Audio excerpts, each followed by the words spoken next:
Greetings, everyone. Brad here with Mild Mannered EDC. Today, we're going to do a Mild Mannered Quickie review of this very interesting little knife. This is the Spyderco Squarehead. This actually happens to be the Spyderco Squarehead lightweight version. So very interesting. But you might think this is actually, and not to be confused with, the Spyderco Dog Tag.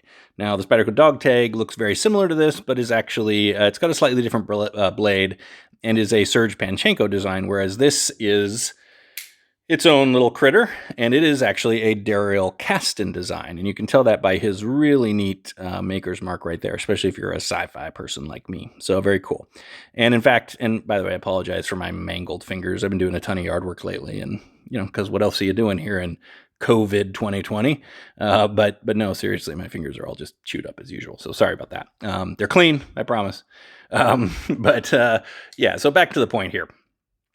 So Daryl Kasten, he's got some really cool stuff. If you check him out on Instagram, I think it's D Rocket Designs or something like that.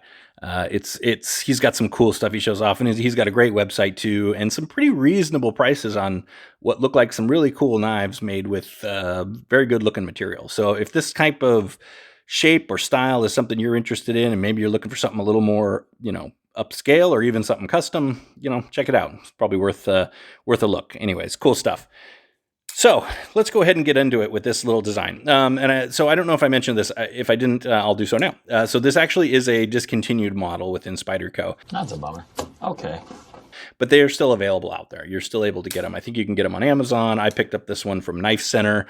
I paid $25, I think, which felt pretty good, or $29. Maybe I paid $29 actually. I think I just saw them on there for $39, which is still actually a considerable sale considering what they were sort of standard going for, around $55 or so, I think, with that. So anyways, there you go. Very cool. They're still out there, but like I said, technically discontinued, so just be aware of that, especially if you're watching this way into the future. Okay, so let's go ahead and talk about this blade. So it is a really interesting little blade. It is obviously a square blade, hence the square head. Now, ooh, that was weird with the camera. They're calling this a sheep's foot blade. I guess technically that's what the design is. You could, I don't know, sheep's cliff, worn cliff, I don't know what the difference is. It's on some level. A warny foot, or a sheep's cliff. I don't know. Either way, it's flat. It is a little flat blade. It is a satin grind, or satin finish. It has a very interesting, you might notice there. What are you noticing? Chisel grind. That's right. This is a chisel grind, which means it's only sharpened on one edge. It only has a bevel on one edge. Let's see if you can see that. So yeah, that's really interesting. This actually is the only chisel grind knife I own. But as we'll talk about with size, and for maybe the purposes that this is designed for, kind of cool, and kind of definitely makes it kind of unique. So we've got a blade here of 1.3 inches, so very small little blade. Blade thickness here of 0.12. So, it starts thick, but gets pretty darn thin as it goes down. And again, it's a chisel grind, so sort of the traditional rules are a little bit off when you talk about that sort of thing. It does have a very, oh gosh, sorry, bumped the camera. It does have a nice little sharpening choil that does miss the plunge line, which is great. And even here where the plunge and the grind begin, there's no sharp edge or anything like that, which can tend to be a place where you can find these. And by the way, a choil on a Spyderco is relatively unusual. Well, my. So it's kind of neat. This is a Tai Chung Spyderco, so we got a Tai Chung blade, which also means it probably does need a little bit of chamfering. It's a little sharp here on the in the Spidey hole, but that's all right. And it's sharp in one other little spot here, and we'll talk about that later. But other than that, it's a really cool little blade. Very handy, very utilitarian. Oh, blade steel. I didn't mention blade steel. I'm sorry. So this is a CTS BD1 blade steel. Which, it's perfectly fine, actually. I think that's a really fine blade steel considering the price. So there you go. Now, action, really interesting action, right? So this is not an action piece, right? I don't even know if it doesn't really want to flick it fast, kind of. It's not designed for that at all. And obviously you're not spider flicking it unless you've got some sort of weird rubber type fingers. But no, it's meant for just a slow roll, open up kind of a thing. And you've got a liner lock here, which is great. You've got this detent ball. And I got to tell you, I was a little surprised with this. So a couple things. One, look how perfectly even it is when it's closed, which is fantastic. And then when you open it up, and it's very smooth as you're opening it up. There's nothing, it's running on a little tiny phosphor bronze washer in there. You can see that. When you open this up, very smooth. There is no rock at all. This thing is solid. And there was a titanium version of this out there, and this is the FRN, so I wasn't 100% sure how that was going to be, but it's really pretty darn cool. Very, very well made. Nice pivot, which actually kind of a good looking little pivot there. But yeah, no blade rock, nothing there. Total one-hand operation. You keep this little sucker in your your little key pocket or in your back pocket or something like that, or even just, wherever. Slide it into a bag somewhere. Yeah. I mean, you get the hang of it a little bit, but once you do, again, like I said, and, not having to worry about slicing yourself on this side and being able to do like this kind of stuff, very detailed little work. In fact, I used this to cut out a drawing not too long ago for my daughter. I've used it to open a ton of stuff that we've had coming in the mail, because we've had more deliveries lately than I mean, our front porch looks like a distribution center. But yeah, so anyways, very cool little action, very, very nice tolerances, good fit and finish there. So nothing to complain about. Let's talk about the scales and hardware. So again, I mentioned this nice little stainless steel pivot with some good detail on there.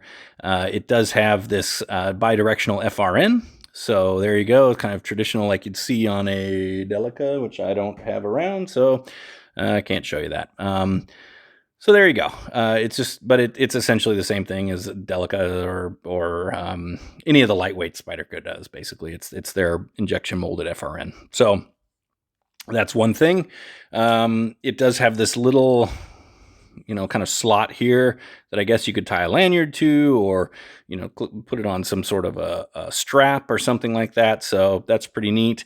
There is no pocket clip. So that's something to think about. If that's going to be a deal breaker for you.